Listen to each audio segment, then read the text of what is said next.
GST 2.0 आने वाला है, ये कब तक आने की संभावना है। तो भीलवाड़ा जो कि टेक्सटाइल सिटी के नाम से जाना जाता है, तो टेक्सटाइल के अंदर जो चेंजेज आ रहे हैं वो इनसे जानकारी लेंगे। सर, मैं एक चीज़ और जानना चाहूँगा, जो अभी तक मशीन इंपोर्ट करने के लिए जो लाइसेंस लिए जाते थे, अब आगे से उनकी क्या रिलेवेंस रहेगी। आज के स्पेशल पॉडकास्ट के हमारे अतिथि हैं सीए आशीष जी सिंघवी, जो कि जीएसटी और इनडायरेक्ट टैक्स के एक्सपर्ट हैं तथा साथ ही साथ टैक्स बार एसोसिएशन के ये सचिव हैं।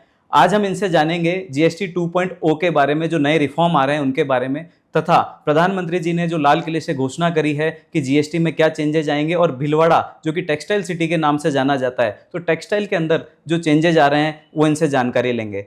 नमस्ते सर। नमस्कार विवेक जी, बहुत बहुत धन्यवाद सबसे पहले तो मेरे को पॉडकास्ट पे बुलाने के लिए। Welcome sir. दूसरा, जैसा कि माननीय प्रधानमंत्री मोदी जी ने 15 अगस्त को अपने लाल किले से भाषण में टैक्स रिफॉर्म की बात की। बिल्कुल। जनरली हम टैक्स रिफॉर्म के बारे में स्वतंत्रता दिवस के भाषण में शायद मेरे हिसाब से पहली बार ही सुनते होंगे। तो इसका मतलब हम ये मानते हैं कि बहुत बड़े रिफॉर्म्स आने वाले हैं, जिसके लिए प्रधानमंत्री जी ने खुद स्वतंत्रता दिवस के भाषण में बोला है। दूसरा, इसको मोदी जी ने और हम सब एक्सपर्ट इसको जीएसटी 2.0 बोल रहे हैं। वो क्यों बोल रहे हैं कि जब 8 साल पहले जीएसटी आया था तो हमारा जीएसटी दुनिया के जीएसटी से बहुत अलग है। बिल्कुल। दुनिया के कई देशों में जीएसटी एक सिंगल रेट होता है, हमने बेसिकली 4 रेट अडोप्ट की थी, 5, 12, 18, 28, है ना। उसका रीज़न ये था कि हमारा कंट्री जो है वो बहुत डाइवर्सिफाइड कंट्री है। अरुण जेटली जी बोला करते थे कि भाई मैं हवाई चप्पल के ऊपर और हवाई जहाज के ऊपर एक टैक्स रेट नहीं रख सकता हूँ। पर अब समय की मांग है, चूँकि 8 साल हो गए, इसमें स्ट्रक्चरल रिफॉर्म किए जाएं, और जो 4 रेट अभी है, गवर्नमेंट का ये मानना है कि उस 4 रेट को घटा के 2 रेट, मोटा मोटा 99% से ज़्यादा आइटम्स पे सिर्फ 2 ही रेट रह जाएगी। तो बेसिकली अभी जो 4 रेट है उसमें से 12% को पूरा हटाने की बात है, और 28% के मैक्सिमम आइटम को 18 में शिफ्ट करने की बात है। अभी के टाइम में एक कारण से और इम्पोर्टेंट है, चूँकि हमारे ऊपर अमेरिका ने भी टैरिफ लगाए हैं। पूरे दुनिया की जो जियोपॉलिटिकल कंडीशन है उसमें हमारी इकोनॉमी को आगे 1, 2, 3 साल में एक्सपोर्ट के लिए हो सकता है काफ़ी दिक्कत आए। अच्छा।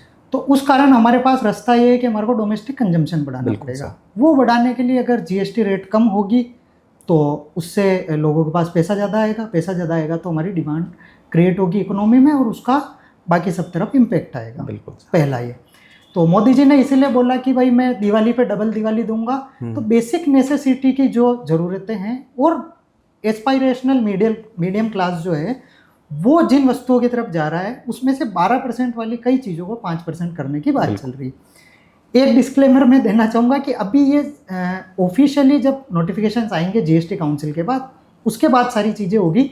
पर आज जो भी हम डिस्कस कर रहे हैं वो जो पब्लिक डोमेन में जानकारी अभी तक अवेलेबल है, और जो गवर्नमेंट की कंसिस्टेंट पॉलिसी है उसके अकॉर्डिंगली क्या चेंज आना चाहिए और हमारे ऊपर क्या इम्पेक्ट होगा, उसकी बात कर रहे हैं। तो दूसरा अभी ये कहा है कि एमएसएमई और छोटे उद्योग जो हैं हमारे, चूँकि वो हमारे एम्प्लॉयमेंट के लिए बहुत ज़रूरी है, तो उनको कंप्लाइंस में और दूसरे रिफॉर्म्स देके कैसे उनकी जीएसटी कंप्लाइंस को ईज़ किया जाए और कैसे उनको अधिक से अधिक सुविधाएं दी जाए, वो उसके ऊपर भी इस जीएसटी 2.0 रिफॉर्म में काम होना है। कुल मिला के आप ये कहना चाहते हैं कि टैक्स रिफॉर्म के ऊपर ये गवर्नमेंट काम कर रही है। तो जो टैक्स ये जीएसटी 2.0 आने वाला है, ये कब तक आने की संभावना है, कब तक इसको मार्केट में रूल आउट कर दिया जाएगा, और कैसे आप इसको समझते हैं कि कितना समय लगेगा इसको रूल आउट होने में। देखिए, मेरा ऐसा मानना है कि जैसे मोदी जी ने पहले बोला था कि दिवाली पे डबल दिवाली करनी है ना, तो दिवाली अक्टूबर में है, और उसके लिए जो है वो डिमांड क्रिएट करने के लिए कम से कम 15-20 दिन, 1 महीना, सवा महीना पहले चाहिए होता है ना। तो इसीलिए गवर्नमेंट ने उसको फास्ट ट्रैक करते हुए, जो काउंसिल की मीटिंग शायद बाद में होती, उसको अभी 3 और 4 सितंबर को काउंसिल की मीटिंग बुलाई है, जिसमें सेंटर के फाइनेंस मिनिस्टर और स्टेट के सारे फाइनेंस मिनिस्टर मेंबर होते हैं। तो वो गवर्निंग बॉडी है, वो ही डिसाइड करेगी कि जीएसटी 2.0 जो बोला जा रहा है उसमें रेट कितनी कम होगी, कौन कौन से आइटम पे कम होगी, और फिर उसके बाद एक नोटिफिकेशंस आएंगे, वो नोटिफिकेशन डिसाइड करेंगे कि कब से होगी। पर ये एक्सपेक्ट किया जा रहा है बाज़ार में कि 3-4 सितंबर को चूँकि मीटिंग है, तो उस 3-4 सितंबर की मीटिंग के बाद में हो सकता है 5 से 7 दिन के अंदर अंदर ये आ जाए। तो 5, 10, 12 दिसंबर के आसपास ये एक्सपेक्टेड है कि रेट में सारे चेंजेस आ जाएंगे। उसके अलावा दूसरे अगर कुछ स्ट्रक्चरल रिफॉर्म ऐसे होने लेट से एग्जांपल, पता नहीं मेरे को गवर्नमेंट कंसीडर हाँ, कर रही है ठीक, नहीं कर public रही है, domain में जो पर चीज़ अगर मान लीजिए जो 20 लाख की और 40 लाख की लिमिट है जीएसटी रजिस्ट्रेशन के लिए गुड्स और सर्विस की, वो लिमिट को अगर गवर्नमेंट बढ़ाना चाहती है तो उसके लिए अगर जो एक्ट में अमेंडमेंट करने हैं, हो सकता है उनमें ज़्यादा टाइम लग जाए। अच्छा। पर जो रेट के चेंजेस है वो तो सितंबर मिड तक तो मोटा मोटा इफेक्टिव हो ही जाएंगे। ठीक है सर, मैं एक चीज़ जानकारी चाहूँगा, जैसे हमारी जो सिटी है भीलवाड़ा, वो टेक्सटाइल के ऊपर डिपेंडेंट है और अधिकतर इकोनॉमी का, भीलवाड़ा की इकोनॉमी का अधिकतर हिस्सा टेक्सटाइल से आता है। तो टेक्सटाइल एक ऐसा क्षेत्र है जिसमें बहुत सारी रेट्स एप्लीकेबल होती है, 5, 12, 18 सब तरह की रेट एप्लीकेबल होती है। तो आप किस तरीके के रिफॉर्म्स देखते हैं इस जीएसटी में, जीएसटी 2.0 में, या गवर्नमेंट से किस तरीके रिफॉर्म आप चाहते हैं कि इस तरीके के रिफॉर्म आए जिससे हमारा टेक्सटाइल का क्षेत्र है वो उन्नति करे या हम एक्सपोर्ट पे ज़्यादा ध्यान दे पाएँ? देखिए बेसिकली क्या है विवेक जी कि टेक्सटाइल इंडस्ट्री की सबसे बड़ी जो दिक्कत है वो इन्वर्टेड टैक्स स्ट्रक्चर है। इन्वर्टेड टैक्स स्ट्रक्चर वहाँ है जहाँ रॉ मटेरियल पे तो जीएसटी ज़्यादा है और फिनिश जो प्रोडक्ट बेचती है इंडस्ट्री उस पर कम है। ओके। है ना। फॉर एग्जांपल जैसे वीविंग इंडस्ट्री हुई जो यार्न से फैब्रिक मैन्युफैक्चर करती है, तो उसमें मैनमेड जो यार्न है उस पर रेट 12% है और फैब्रिक पे 5% है। तो रिजल्टेंट क्या होता है कि जीएसटी का अमाउंट बच जाता है। गवर्नमेंट ने उसके लिए रिफंड का मैकेनिज्म दे रखा है, पर उससे वर्किंग कैपिटल ब्लॉक होती है, टाइम लगता है और कंप्लाइंस कॉस्ट बढ़ती है। तो बेसिकली 2-3 ही इंडस्ट्री ऐसी है जहाँ ऐसा स्ट्रक्चर है, एक टेक्सटाइल है, एक फुटवेयर इंडस्ट्री और एक फर्टिलाइजर इंडस्ट्री। तो गवर्नमेंट का पिछले 2-3 साल से ऐसा कोशिश है कि वो इस इन्वर्टेड टैक्स स्ट्रक्चर को ख़त्म कर दें, उससे रिफंड लेना देना ये जितने भी प्रोसीजर है वो सारे बिजनेस के लिए और गवर्नमेंट के ऑफिशियल्स के लिए भी वो ईज आउट कर जाए। तो मोटा मोटा जो बदलाव आएगा उसका मूल उद्देश्य सरकार का ये है कि इन्वर्टेड टैक्स स्ट्रक्चर टेक्सटाइल से खत्म हो जाए। हम चूंकि सिर्फ टेक्सटाइल की बात कर रहे हैं, दूसरे सेक्टर में फर्टिलाइजर वगैरह पर भी आने की पूरी संभावना है। तो टेक्सटाइल की बेसिक तो थॉट प्रोसेस ये है कि रेट को इस तरीके से किया जाए कि ये tax structure, inverted tax structure खत्म हो जाए। तो सर इन्वर्टेड टैक्स स्ट्रक्चर जो आपने नाम लिया, इस टर्म को अगर हम हटाएंगे टेक्सटाइल से तो फिर दूसरी कौन सी टर्म इसके अंदर ऐसी आएगी जिसका जीएसटी और ये आगे इम्पैक्ट डालेगी? देखिए सर, मैं क्या करता हूँ इसको इजीली समझाने के लिए, बेसिकली टेक्सटाइल इंडस्ट्री के 3-4 सेगमेंट होते हैं, है ना। एक स्पिनिंग होता है जहाँ बेसिकली फाइबर से कन्वर्ट करके यार्न बनता है। दूसरा वीविंग सेक्टर है जहाँ पे उसी यार्न को कन्वर्ट करके फैब्रिक बनता है। उस ग्रे फैब्रिक को प्रोसेस हाउस फिनिश फैब्रिक में कन्वर्ट करते हैं और वो फिनिश फैब्रिक या तो एज सच बिकता है या रेडीमेड गारमेंट इंडस्ट्री में जाता है। तो रेडीमेड गारमेंट इंडस्ट्री उसका रेडीमेड शर्ट, पैंट, ट्राउजर्स वगैरह, ब्लेजर वगैरह सब बनाते हैं। ठीक है। तो हम इसको 3-4 टुकड़ों में समझते हैं ईज के लिए कि किस किस सेक्टर में अभी क्या पोजीशन है और क्या बदलाव अपेक्षित है और क्या बदलाव सरकार कर सकती है संभावना के आधार पर, है ना।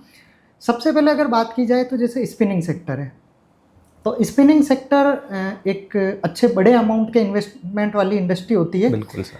उनमें 2 बेसिकली तरह के रॉ मटेरियल है। पहले मैनमेड फाइबर्स जैसे पॉलिस्टर, विस्कोस वगैरह हो गए, और दूसरे हैं आपके नेचुरल फाइबर्स। तो नेचुरल फाइबर पे ऑलरेडी जैसे कॉटन हो गया, सिल्क हो गया, वूल हो गया, इन पे फाइबर पे ऑलरेडी 5% की टैक्स रेट है। पर जो मैनमेड फाइबर है, जो हमारी भीलवाड़ा की इंडस्ट्री का ज़्यादा हिस्सा मैनमेड फाइबर का है। अच्छा। तो मैनमेड फाइबर पे टैक्स की रेट जो है वो 18% है और मैनमेड फाइबर के यार्न की रेट है 12%, और नेचुरल यार्न के फाइबर की रेट भी 5 है और नेचुरल यार्न के नेचुरल फाइबर से जो यार्न बना हुआ है उसकी रेट भी 5 है। तो बेसिकली अगर कोई इंडस्ट्री मैनमेड फाइबर में डील कर रही है या दोनों के कंपोजिशन में, दोनों के ब्लेंड में डील कर रही है, तो उनके बेसिकली क्रेडिट आती ज़्यादा 18% की रेट से आती है मैनमेड फाइबर पे, पर लगता 12% है। तो इसके कारण जीएसटी बचता है। इस जीएसटी को रिफंड लेना होता है, उसमें बहुत सारे इफ एंड बट, बहुत सारी कंडीशंस है। तो उसके कारण उसका इंटरेस्ट का भी लॉस होता है, वर्किंग कैपिटल का लॉस है, कई सारी चीज़ें।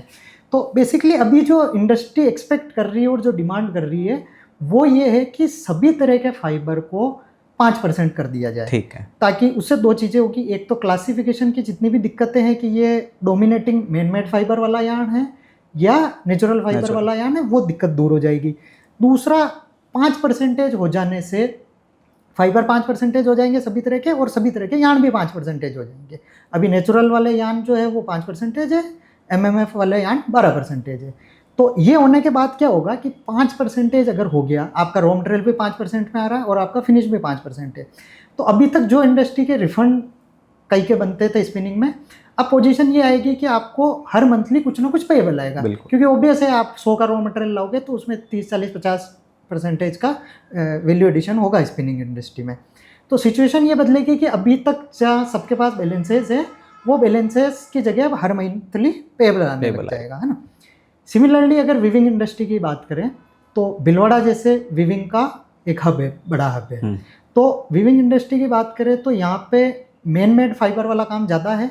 तो मैन मेड फाइबर वाला यार्न अभी 12% में आता है, और उससे जो कपड़ा बनता है ग्रे फैब्रिक या फिर आगे रिजल्टेंट फिनिश फैब्रिक, वो 5% में बिकता है। तो अगेन सेम प्रॉब्लम आती है।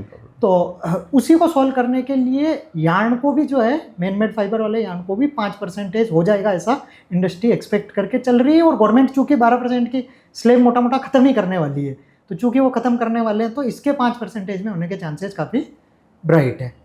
इसके बाद प्रोसेसिंग इंडस्ट्री और रेडीमेड गारमेंट पे हम आते हैं। उससे पहले बेसिकली अगर ये चेंजेस आ जाते हैं तो स्पिनिंग और वीविंग इंडस्ट्री दोनों को एक तो जैसे बायर से 18% में रॉ मटेरियल खरीदा तो बायर को तभी पेमेंट करना है, यार्न खरीदा 12% में तो तभी पेमेंट करना है। वो यार्न आता है, कपड़ा बनता है, सेल होता है, पार्टी से पेमेंट आता है, तब जाके जो है वो रियलाइज़ होता है 5%, और डिफरेंस का अमाउंट सरकार से रिफंड आने में, रॉ मटेरियल आने से रिफंड आने में 2-3 महीने मोटा मोटा लग जाते हैं। तो ये अगर रिफॉर्म्स आ जाते हैं, रेट चेंज आ जाते हैं, तो स्पिनिंग और वीविंग इंडस्ट्री को एटलीस्ट कैश फ्लो में और वर्किंग कैपिटल में काफ़ी अच्छा बेनिफिट रहेगा। अब बात करते हैं तीसरा जो हमारा सेगमेंट है, प्रोसेस हाउसेस।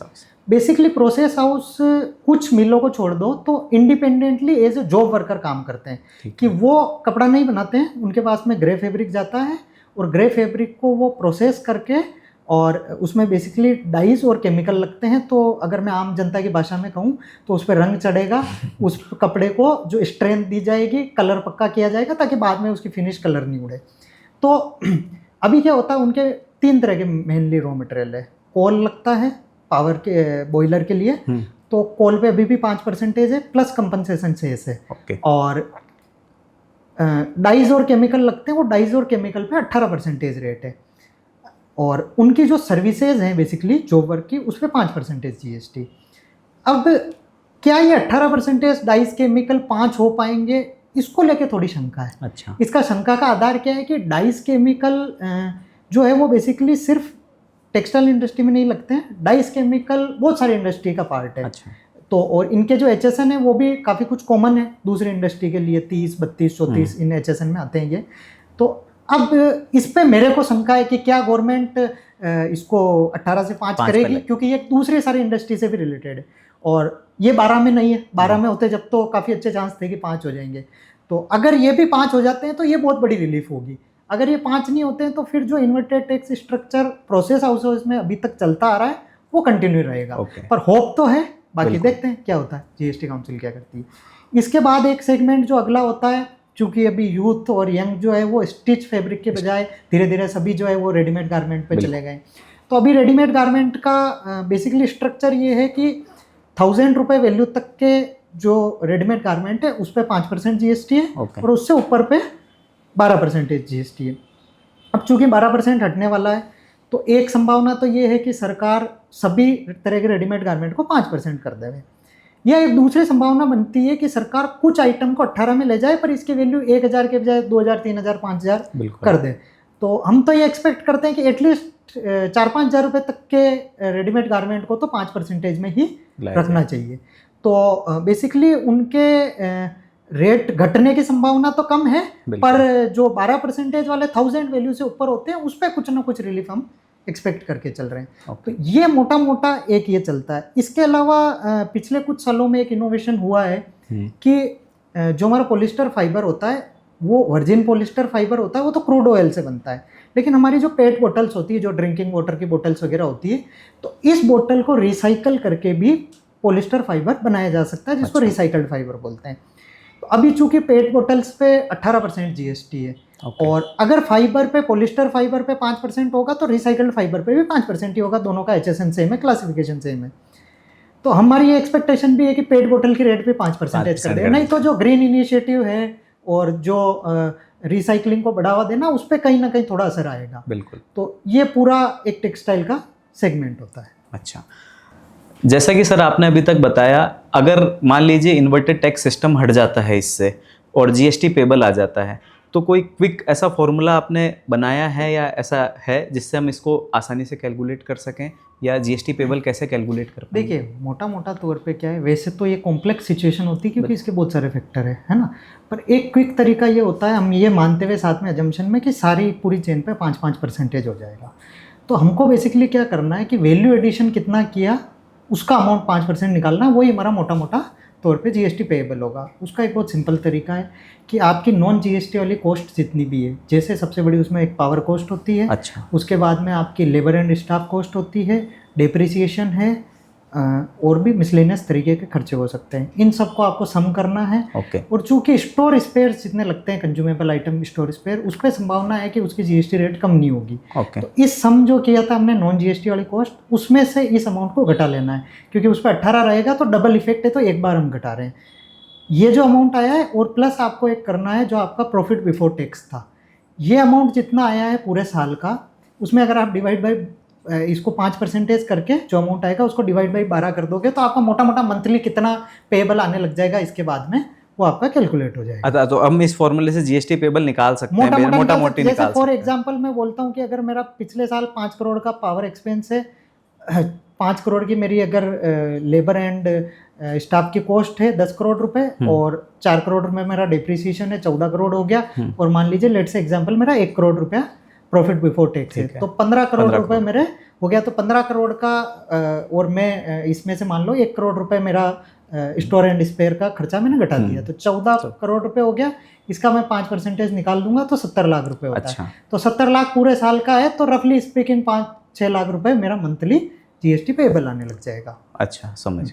अच्छा सर, ये जैसे एक नई टर्म अब हमारे सामने आएगी जीएसटी पेएबल, लेकिन इसके पहले भी जीएसटी पेड कर रखी होगी, ठीक है? तो वो जो डिफरेंस आएगा, मतलब जीएसटी आपको पे करनी पड़ेगी, तो फिर वो पुराने से सेट ऑफ हो जाएगा, या फिर जैसे एसजीएसटी है तो आईजीएसटी की जो लाइबिलिटीज बन रही है, तो उससे कैसे वो आपस में सेट ऑफ होगा सर, वो जानना अच्छी चीज़ चाहूँगा। पूछी, सबको बेसिकली यही जानना है क्योंकि पेएबल आएंगे, बट सिचुएशन क्या है कि भीलवाड़ा में सभी इंडस्ट्री के पास में बहुत अच्छा जीएसटी का अमाउंट अक्यूमुलेट होकर पड़ा है। उसका बेसिक कारण इन्वर्टेड टैक्स स्ट्रक्चर में सारी चीज़ों के रिफंड नहीं मिल पाते थे। तो और कैपिटल गुड्स की जो आईटीसी थे उनके नहीं मिल पाते थे। तो वो जो बैलेंसेस पड़े हुए हैं, चाहे वो कैपिटल गुड्स के कारण है, सर्विसेज के कारण है, या किसी भी कारण है, अब उनकी कोई सेपरेट आइडेंटिटी नहीं है, और आपके जो पुराने बैलेंसेस है वो उससे आपके नए पेएबल जो आएंगे आगे मंथली जीएसटी के, वो बिल्कुल आपके एडजस्ट हो सकते हैं। अब दूसरी आपने पूछी थी कि एसजीएसटी और आईजीएसटी का। बेसिकली भीलवाड़ा में अगर विविंग इंडस्ट्री की बात करें तो सिचुएशन ये है कि मोटा मोटा सबके पास में एसजीएसटी का ही बैलेंस बचता है, बिल्कुल, क्योंकि वो यूटिलाइजेशन का तरीके के कारण। और भीलवाड़ा की मैक्सिमम जो अगर कपड़े की सेल की बात करें तो राजस्थान से बाहर है, तो आईजीएसटी की लाइबिलिटी आती है। तो अच्छी बात यह है कि आईजीएसटी की सारी लाइबिलिटी एसजीएसटी से पेड हो सकती है। तो ऐसी सिचुएशन नहीं आएगी कि हमारे पास में एसजीएसटी पड़ा है और हमको आईजीएसटी अलग से पेड करना पड़ रहा है, वो उससे एडजस्ट हो जाएगा। कुल मिला के गवर्नमेंट बाहर टेक्सटाइल इंडस्ट्री पे नहीं डाल रही है इस चीज का, आईजीएसटी से सेट ऑफ हो सकता है। ये हमेशा से है। अच्छा, ये हमेशा से ये कोई चेंज नहीं है, ये व्यवस्था हमेशा से है। अच्छा, ठीक है सर। जैसे मान लीजिए मेरे पास 1 करोड़ की इनपुट टैक्स क्रेडिट पड़ी हुई है, और हर साल मेरे जीएसटी में जैसे 20 लाख रुपए मतलब टैक्स बन रहा है, तो कोई एक टाइम ड्यूरेशन है या एक लिमिट है कि इतने टाइम ड्यूरेशन में इसको खपा पाएंगे, या कैसे कर पाएंगे हम लोग उसका? देखिए, लॉ में ऐसा कोई भी रेस्ट्रिक्शन नहीं दे रखा है कि जैसे इनकम टैक्स में होता है ना कि आपके कैरी फॉरवर्ड वगैरह लॉसेस करने के लिए टाइम लिमिट होती है। इसमें ऐसी कोई टाइम लिमिट नहीं है। अगर आपका जो बैलेंस पड़ा है वो आप 1 साल, 2 साल, 5 साल, 10 साल, ऐसी कोई टाइम लिमिट नहीं है लॉ में। अब दूसरा कि मैं कितने टाइम में उसको यूज़ कर पाऊंगा, या कितने टाइम तक उस बैलेंसेस से मेरी एडजस्ट हो जाएगी, इसके लिए मोटा मोटा हमने जो एक मंथली और ईयरली लाइबिलिटी निकाली थी। लेट से एग्जांपल, मेरे पास आपका एग्जांपल लेते हैं, 1 करोड़ पड़ा है और 20 लाख रुपए मेरा हर साल की लाइबिलिटी आ रही है, तो मैं 5 साल तक तो मोटा मोटा मेरा इससे काम हो जाएगा, चल जाएगा। बिल्कुल। तो एक्चुअल पेड नहीं करना पड़ेगा। तो इससे बेनिफिट क्या होगा कि जो हमारे पास में आज आईटीसी बैलेंसेस करंट एसेट में पड़े हुए हैं पर वो कैश में या कैश रिसीवेबल में कन्वर्ट नहीं हो पा रहे हैं, तो वो क्विकली और धीरे धीरे करके जो है वो कैश रिसीवेबल में कैश में कन्वर्ट हो जाएंगे। तो इससे हमारी बैलेंस शीट भी काफ़ी सुधरेगी। बिल्कुल बिल्कुल ठीक। सर मैं एक चीज़ और जानना चाहूँगा, जो अभी तक मशीन इंपोर्ट करने के लिए जो लाइसेंस लिए जाते थे, अब आगे से उनकी क्या रिलेवेंस रहेगी? देखिए विवेक जी, दो तरह के लाइसेंसेस चलते हैं कैपिटल गुड्स मशीनरी को इंपोर्ट करने के लिए। पहला है ईपीसीजी लाइसेंसेस, वो लिए जाते हैं आपको गवर्नमेंट जो इंपोर्ट पे ड्यूटी लगती है, बेसिक कस्टम ड्यूटी या आपकी आईजीएसटी वगैरह जितनी भी ड्यूटी है उनमें रिलीफ देती है। इंपोर्ट के टाइम आपको पेड नहीं करनी होती है और उसके अगेंस्ट कंडीशन होती है कि आपको सर्टेन 6 ईयर में 6 टाइम एक्सपोर्ट ऑब्लिगेशन फुलफिल करने होते हैं जितना आपने टैक्स सेव किया। ओके। अब अगर जैसे भिलवाड़ा की रिलेवेंस में बात करें तो जो वीविंग लूम्स है, जो वीविंग इंडस्ट्री के लिए जिन पे कपड़ा बनता है, उस पर बेसिक कस्टम ड्यूटी नई लूम्स पे वैसे ही 0 है। और आईजीएसटी अभी तक हम लाइसेंस इसलिए लेते थे कि आईजीएसटी का अमाउंट नहीं लगेगा और अगर हम लाइसेंस नहीं लेंगे तो जो अमाउंट लग के आएगा उसकी क्रेडिट हमारे अनयूटिलाइज पड़ी रहेगी, क्योंकि पहले से हमारे पास बहुत बैलेंसेज है। पर अब चूंकि बदले हुए सिनेरियो में अगर किसी के पास में ज़्यादा बैलेंसेज नहीं बच जाते हैं तो उसके लिए सजेस्टेबल नहीं होगा कि वो ये लाइसेंस लें, क्योंकि एक तो वैसे ही एक्सपोर्ट का सिनेरियो आगे थोड़ा सा दिक्कतदायक ही लगता है जियोपॉलिटिकल सिचुएशन की वजह से। और जब हमारे को वो आईजीएसटी पेड करके क्रेडिट मिल रही है और वो हमारे यूटिलाइज हो रही है टैक्स पेड करने में, तो वो ज़्यादा रिलेवेंसी बच नहीं जाती है। दूसरा एक मूवर लाइसेंस है, वो ड्यूटी डेफरमेंट के लिए है बेसिकली। उस लाइसेंस में भी अगर आपके बैलेंसेस नहीं है और जितनी मशीन इंपोर्ट होनी है उसका आईजीएसटी अगर आपके नियर फ्यूचर में जो है यूज़ होने वाला है तो उसकी भी रिलेवेंस कम हो जाएगी। फिर भी इसकी कैलकुलेशन आपके कितने टाइम में यूज़ होगी, उसकी इंटरेस्ट कॉस्ट क्या आती है, आपका कैश फ्लो क्या है, उन सबको देख के लेना पड़ेगा। बट मोटा मोटा वीविंग इंडस्ट्री में तो एटलीस्ट जो है वो इसकी रिलेवेंस काफ़ी कम हो जाएगी। अच्छा, और मान लीजिए किसी ने अभी मशीन इंपोर्ट कर ली है, उसका कैसा क्या रहेगा? ये बड़ा अच्छा सवाल है। अब सबकी तरफ से ये सवाल आएंगे ही कि हम मशीन इंपोर्ट कर चुके हैं, लेट से एग्जांपल ईपीसीजी लाइसेंस में लाए हैं, मशीन इंपोर्ट हो चुकी है, उस पर आईजीएसटी सेव भी कर लिया है। अब दिक्कत ये है कि एक्सपोर्ट का सिनेरियो ख़राब है और अगर मेरे एक्सपोर्ट ऑब्लिगेशन फुलफिल नहीं हो पाते हैं तो 6 साल बाद में अगर मैं जाता हूँ तो 6 साल का मेरे को ब्याज देना है। बिल्कुल सर। और 15% पर एनम की रेट से इंटरेस्ट लगता है, जो बैंक रेट से बहुत ज़्यादा है ना। तो 15% कॉस्ट वो भी मेरे 6 साल लगती है। तो अगर किसी को ऐसा लगता है कि उन्होंने लाइसेंस लिया, इंपोर्ट किया, 1 साल हुए, 2 साल हुए, 6 महीना हुआ है और एक्सपोर्ट होने बड़े मुश्किल है, तो उनके पास एक एग्जिट ऑप्शन है कि वो जो उन्होंने टैक्स बचाया था उसका 15% इंटरेस्ट पेड करें और वो टैक्स पेड करें और उससे एग्जिट हो जाए। तो जो टैक्स पेड करेंगे उसका वापस क्रेडिट मिल जाएगा आईजीएसटी का और वो क्रेडिट यूटिलाइज हो जाएगी आपके टैक्स पेमेंट करने में। ठीक है। तो आपके कॉस्ट सिर्फ इंटरेस्ट की आएगी। तो वो भी एक ऑप्शन इंडस्ट्री ध्यान में रख सकती है। वो सब्जेक्ट टू है कि आपके एक्सपोर्ट की सिचुएशन क्या है, वो सारी चीज़ों को कंसिडर करते हुए। अच्छा सर, जब से ये अनाउंसमेंट हुआ है तब से एक अजीब सी सिनेरियो देखने में आया है कि रॉ मटेरियल की बाइंग बहुत कम कर दी है। तो आप क्या सुझाव देना चाहेंगे इस बारे में कि करनी चाहिए, नहीं करनी चाहिए, कैसे क्या है? देखिए क्या है कि टेक्सटाइल इंडस्ट्री पे थोड़ा सा मैं हट रहा हूँ कि जो इलेक्ट्रॉनिक आइटम्स हैं और गाड़ियाँ हैं, उनकी तो रिटेल में सेल काफ़ी कम हो गई है। है ना, क्योंकि हर आदमी एक्सपेक्ट कर रहा है कि टैक्स कम हो जाएगा तो मेरे को सर्टेन बेनिफिट मिलेंगे। एसी हो गए, टीवी हो गए, आपके गाड़ियाँ हो गई, छोटी गाड़ियाँ हो गई विशेष रूप से, तो ये सब चीज़ों में लोग वेट कर रहे हैं, है ना। पर टेक्सटाइल इंडस्ट्री में मेरा व्यू थोड़ा सा डिफरेंट है। इंडस्ट्री की बात कर रहा हूँ क्योंकि जो लास्ट में मेरे फाइनल जो प्रोडक्ट है फैब्रिक, उस पर तो टैक्स रेट आज भी 5 है, बाद में भी 5 रहने वाला है। अब अगर मैं यार्न या फाइबर आज 12 या 18% में लाता हूँ तो ये जब एप्लीकेबल नहीं हो जाएंगे चेंज तब तक के लिए मेरे रिफंड भी रहेंगे। तो अगर मैं 12% की रेट से लाता हूँ, 18 से भी लाता हूँ, तो मेरे को उसकी क्रेडिट भी मिलेगी और उस पीरियड तक के मेरे को रिफंड भी मिलेंगे। तो मेरी समझ में बाइंग नहीं रोकनी चाहिए। जो आपके बिजनेस एज यूजुअल चलता आ रहा है वो चलाना चाहिए। पास्ट पीरियड के लिए ये जो भी एप्लीकेबल होंगे ये प्रोस्पेक्टिवली होंगे। तो पास्ट पीरियड के जो रिफंड्स वगैरह वो आपको मिलेंगे। तो कुल मिला के आपके कहने का मतलब है कि रॉ मटेरियल की बाइंग रोकनी नहीं चाहिए। एज इट इज, जैसा आपकी बिजनेस नीड है उस हिसाब से करते रहना चाहिए। सर आपने बताया जीएसटी 2.0 में ये बहुत सारे रिफॉर्म्स आने वाले हैं, लेकिन जरूरी नहीं है कि ये सारी चीजें वास्तव में हो जाए। तो मेरा ये आपसे प्रश्न है कि क्या प्रिकॉशंस रखने चाहिए टेक्सटाइल इंडस्ट्री को इसके लिए, खासकर टेक्सटाइल इंडस्ट्री को जब हम बात करें? देखो विवेक जी, मैं इसका जवाब थोड़ा दूसरे तरीके से दूंगा। पहला अजम्पशन ये मानते हुए कि ये चूँकि एक्सपेक्टेड है और इन्वर्टेड टैक्स स्ट्रक्चर ख़त्म भी करना है, तो काफ़ी अच्छी संभावना है कि ये सारे चेंजेस जो हम डिस्कस कर रहे हैं वो आ जाए। तो आते हैं तो क्या करना है, आते हैं तो हमको ये करना है कि सबसे पहले तो हमारी कंप्लाइंसेस पे ज़्यादा फोकस करना है। Not only over compliances but हमारे जितने भी वेंडर हैं रॉ मटेरियल्स के, सर्विसेज के, स्पेशली अनऑर्गेनाइज सेक्टर के जो हमारे कुछ वेंडर्स होते हैं, उनके कंप्लाइंस पे भी हमको फोकस रखना है कि वो टाइमली रिटर्न फाइलिंग कर रहे हैं, टाइमली टैक्स पेड कर रहे हैं, और जो जिससे हम गुड सर्विसेज परचेज कर रहे हैं उनकी कंप्लाइंस का लेवल क्या है। दूसरा, चूँकि धीरे धीरे सिस्टम अब फेसलेस की तरफ बढ़ रहा है, तो आगे पीछे पूरा फेसलेस होना ही है। बिल्कुल। तो कोशिश ऐसी करनी चाहिए कि जीएसटी पोर्टल पे ही हमारे जितने भी तरह के डिफरेंसेस हैं टैक्स पेमेंट के, या हमने आईटीसी लिए, वो सारे पेमेंट नेग्लिजिबल या आइडियली जीरो होने चाहिए। तो उससे ये होगा कि हमारे स्क्रूटनी आने के फ्यूचर में या और कोई तरीके के नोटिस आने की संभावनाएं बहुत कम हो जाएगी। तीसरा कि हमारे अगर ये चेंजेस आ जाते हैं, तो अभी तक तो आईटीसी के बैलेंसेस काफ़ी पड़े थे, तो आईटीसी पे कई लोगों ने फोकस नहीं किया, पर अब अगर हम आईटीसी नहीं लेते तो वो हमारा हार्ड कैश लॉस है बेसिकली। तो हमारे को क्या करना चाहिए, एक तो पिछले साल की, पिछले फाइनेंशियल ईयर की 24-25 की आईटीसी लेने की लास्ट डेट है 30 नवंबर। तो 30 नवंबर तक अभी हमारे पास टाइम है 2-3 महीने का, तो वर्किंग करके पिछले साल की कोई आईटीसी छुट्टी हुई है तो वो हमारे को ले लेनी चाहिए।